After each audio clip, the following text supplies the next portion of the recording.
Welcome back to Mr.BetonYou. Man, I just need to, I'm getting ready to go to a meeting. An AA meeting. I've been going to those. If you know, you know. We've been talking about that on this channel because I need it.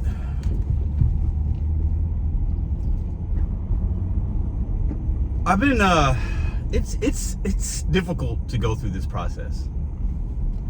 This is not easy. Some of you that are watching this might be able to relate.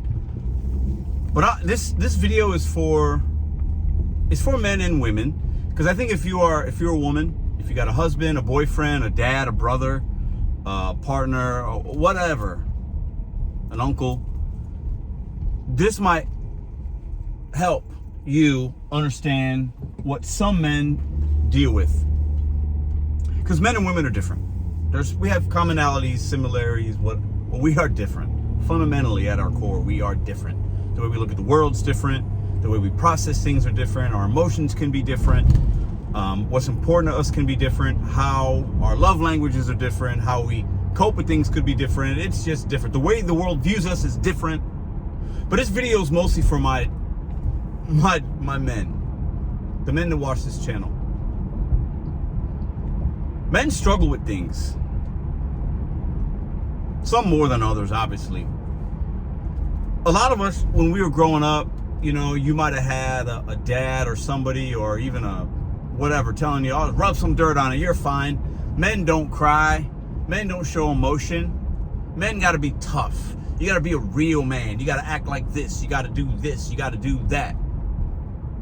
And I think over the course of time, depending on how you were brought up, and I'm not saying I was brought up like that necessarily, but society and the world does tell men to not show emotion, not be vulnerable. That's looked upon as a weakness.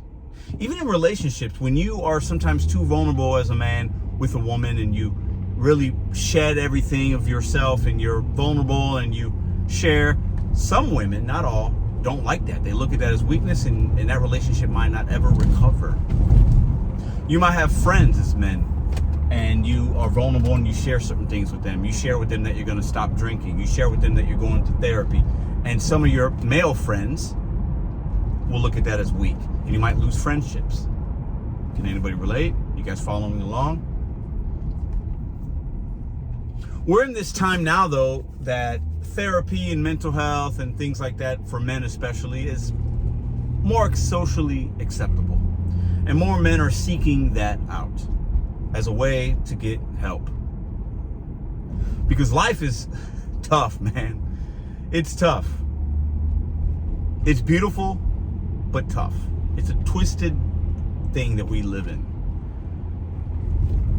But I'm gonna be honest with y'all. I always thought I have 2 sisters, a mom, 2 daughters, a girlfriend, aunts, stepmom. Women have shaped my life in a lot of great ways and really bad ways as well. And some of that's my fault. My point is, I always thought women kind of had it harder. Women have to have kids and they have to do this, and women, aren't treated fair at work sometimes, or this or that. I used to kind of think that, and I think those things are still true. Historically, especially in this country and others, more so even other countries, women have it tougher in some ways. I don't want to hide. I don't want to like soften that, because it's real. But I have to be honest now. I think in a lot of ways, men have it the hardest.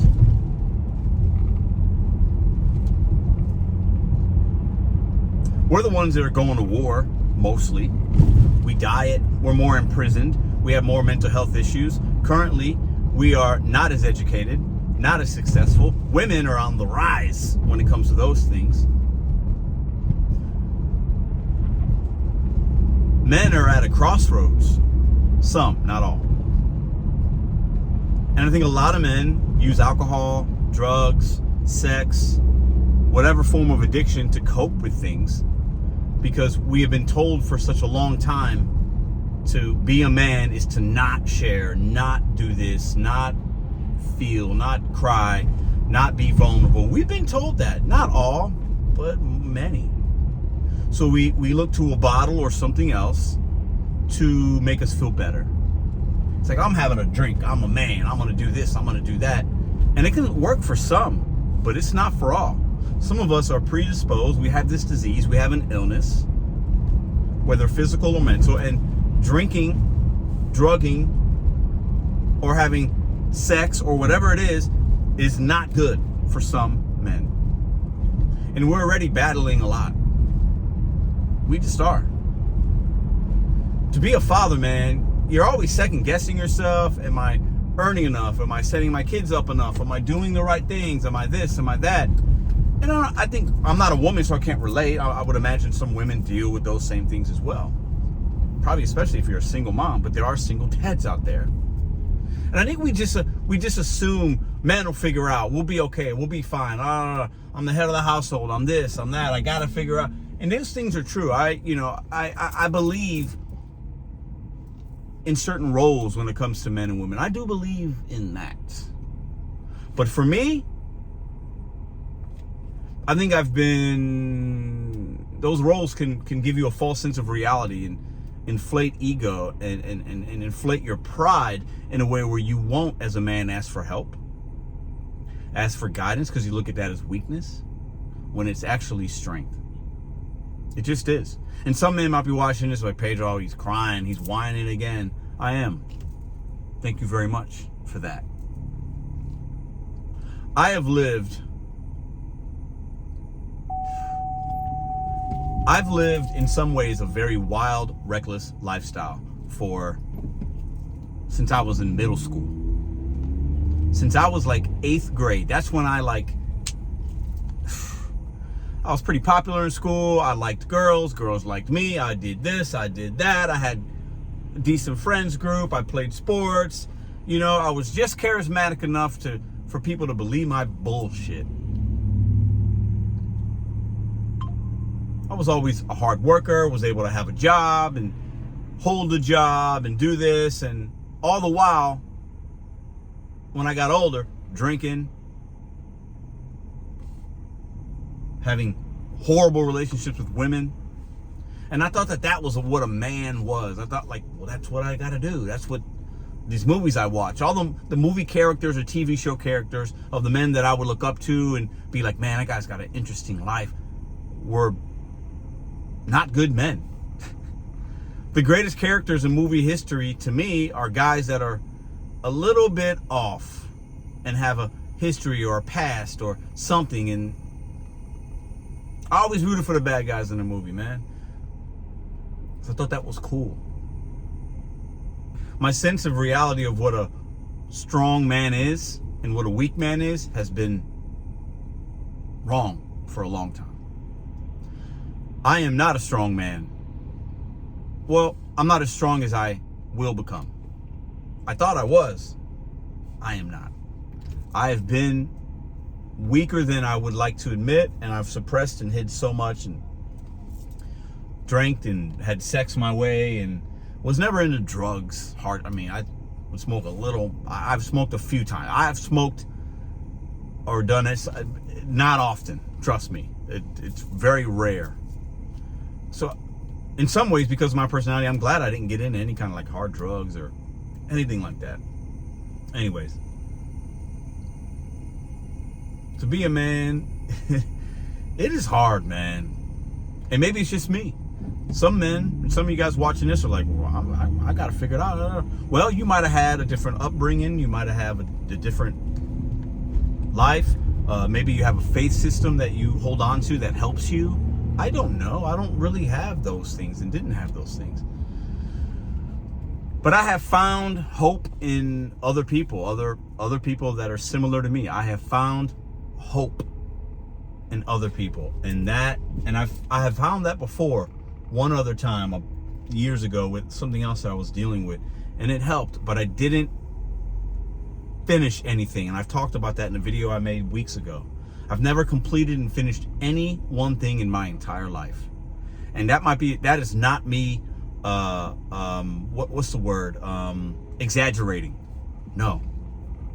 There's not one important thing or was important to me at some time, and for whatever reason, laziness or ego or pride or whatever, money, made me not finish things. I haven't finished one significant thing in my life, whether it be a relationship, a task, a goal that was important. But I have got to finish this new journey that I'm on, or it will kill me, physically and or both, physically, mentally, or both. The sun is here. It is what it is. Put that down. To be a man is hard, man. To be a father is even harder. It just is. And I'm starting to learn that. I think anybody can be a dad or a father, and I've been just an okay one. And in some ways, I've been a horrible dad and father. And I'm not beating myself up. That's just me being honest and real with myself. And what I'm learning is you have to take stock in your reality and be honest with yourself. And I'm doing that, and I've been doing it for a few weeks, and it's very hard. That's what I got for y'all today. This video is for all my men out there.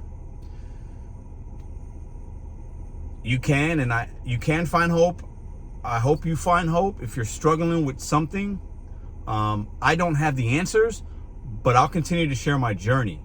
And along the way, maybe we can help each other. Maybe we get something. I don't know what that's going to look like. I'm not going to pretend. I'm not going to even think about it as far as what I think it will be or what I want it to be. I know what I want for myself, and that is to get to tomorrow, Sunday. I don't want to drink tonight. We got plans tonight. I don't want to drink tomorrow, but I want to have a new life that's formed in purpose and formed in me helping others, me being the best man I could be, the best son, the best partner, the best father. Those things are important to me now more than ever, because I know I don't have a lot of time. With my diabetes and stuff, man, listen, I'm going to get a hold of it. I'm feeling better. Played basketball for the first time in a long time today. That felt great. I'm feeling physically okay. But I know that if I don't continue to take care of that, if I continue to drink, I could die at 50 something. I'll be 43 a week from today. My daughters and my family deserve me to be around as long as possible and the best version of myself. To be a man it's hard to be a good man and a good father. For the last 20 whatever years, I've just been tiptoeing around this and that and pretending and da. I want the last third of my life to be the best. And that starts with what I'm doing right now.